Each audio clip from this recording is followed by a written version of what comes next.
Indian share market को लेकर एक परसेप्शन है कि बाजार को एफपीआईज एफआईआईज चला रहे हैं और इनकी खरीदारी बिकवाली से ही बाजार चढ़ता और गिरता भी है।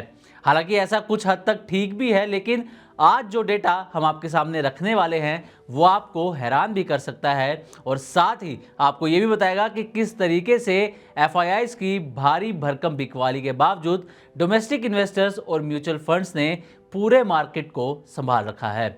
दरअसल 2025 में म्यूचुअल फंड्स का total equity investment 4 lakh crore रुपए के पार पहुंच चुका है और अगर यही रफ्तार जारी रही तो यह आंकड़ा जल्द ही 5 लाख करोड़ रुपए तक भी पहुंच सकता है।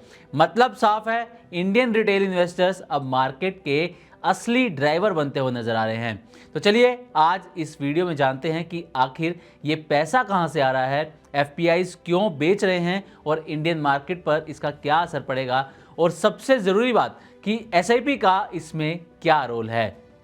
तो सबसे पहले नज़र डालेंगे इक्विटी मार्केट में म्यूचुअल फंड्स के इन्वेस्टमेंट पर, जो कि रिकॉर्ड लेवल पर यहां से पहुंचता हुआ नजर आ रहा है।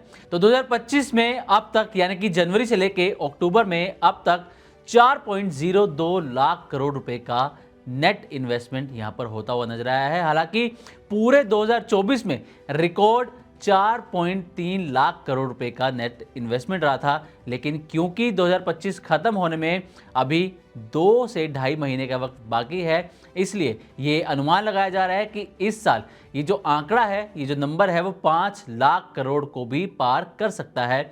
और ये लगातार 5वां साल है जब भारतीय म्यूचुअल फंड्स ने शेयर बाजार में नेट पॉजिटिव इन्फ्लो दिखाया है। मतलब कि पिछले 5 साल से भारतीय निवेशकों का भरोसा इस मार्केट पर लगातार बना हुआ है। अब आते हैं कि बिकवाली के बावजूद बाजार कैसे संभला हुआ है। जो एफपीआईज एफआईआईज लगातार बिकवाली कर रहे हैं, उसके बावजूद भारतीय बाजार कैसे संभला है, इस पर एक नज़र डाल लेते हैं। तो 2025 में जब म्यूचुअल फंड्स इतनी तेज़ी से खरीदारी कर रहे हैं, जैसा कि हमने आपको अभी डेटा बताया कि 4 लाख करोड़ रुपए के आसपास की यहाँ पर खरीदारी हो चुकी है, उसी दौरान फॉरेन पोर्टफोलियो इन्वेस्टर्स यानी कि एफपीआईज ने भारतीय मार्केट से, इंडियन शेयर मार्केट से करीब 1.6 लाख करोड़ रुपए निकाल लिए हैं, यानी कि इतनी रकम की बिकवाली कर दी है। विदेशी निवेशक लगातार बिकवाली कर रहे हैं, लेकिन इसके बावजूद निफ्टी 50 इंडेक्स लगभग 5% ऊपर है। और इसका मतलब ये हुआ कि अगर घरेलू फंड्स और रिटेल इन्वेस्टर्स इतने बड़े स्तर पर निवेश ना करते तो मार्केट शायद काफ़ी नीचे चला जाता। और सीधे शब्दों में अगर कहें तो एफपीआईज बेच रहे हैं, पर इंडियन इन्वेस्टर्स या फिर यूं कहें कि डीआईआईज खरीद कर मार्केट को गिरने नहीं दे रहे, बाजार को लगातार संभाल रहे हैं। अब आते हैं अपने मेन पॉइंट पर कि आखिर एसआईपीज ने कितनी बड़ी इसके अंदर भूमिका निभाई है। तो आपको ये डेटा जानकर भी हैरानी होगी, लेकिन आपको बता दें कि ये जो मजबूत निवेश रहा है, जो मजबूत इन्वेस्टमेंट रही है, इसके पीछे एक बड़ा कारण है एसआईपीज यानी कि सिस्टमैटिक इन्वेस्टमेंट प्लान। तो 2025 में जनवरी से अगस्त के बीच यानी कि 8 महीनों में सिर्फ एसआईपीज के जरिए 2.2 लाख करोड़ रुपए का निवेश हुआ है और इसमें से लगभग 90% पैसा इक्विटी फंड्स में लगाया गया है। इसी दौरान एक्टिव इक्विटी फंड्स में कुल नेट इनफ्लोज लगभग 2.4 लाख करोड़ रुपए रहा है, यानी कि निवेशक अब सिर्फ एसआईपी नहीं कर रहे बल्कि लम सम इन्वेस्टमेंट भी यहाँ पर करते हुए नजर आ रहे हैं। एसआईपी के जरिए हर महीने छोटे छोटे निवेश से ये बड़ा पूल तैयार हुआ है जो मार्केट को स्टेबल बनाए रखता है और एफपीआई की बिकवाली के असर को भी कम करता है। अब अगर हम मार्केट स्टेबिलिटी और म्यूचुअल फंड मैनेजर्स की स्ट्रेटजी की बात करें तो म्यूचुअल फंड हाउसेस ना सिर्फ नए इन्फ्लो से खरीदारी कर रहे हैं बल्कि अपने पोर्टफोलियो को भी लगातार रीअलाइन करते हुए नजर आ रहे हैं, जैसे हाइब्रिड स्कीम्स में इक्विटी एलोकेशन बढ़ाना या फिर कैश पोजीशन को घटाना। यानी ये निवेश केवल नया पैसा नहीं बल्कि पोर्टफोलियो का हिस्सा बन रहा है।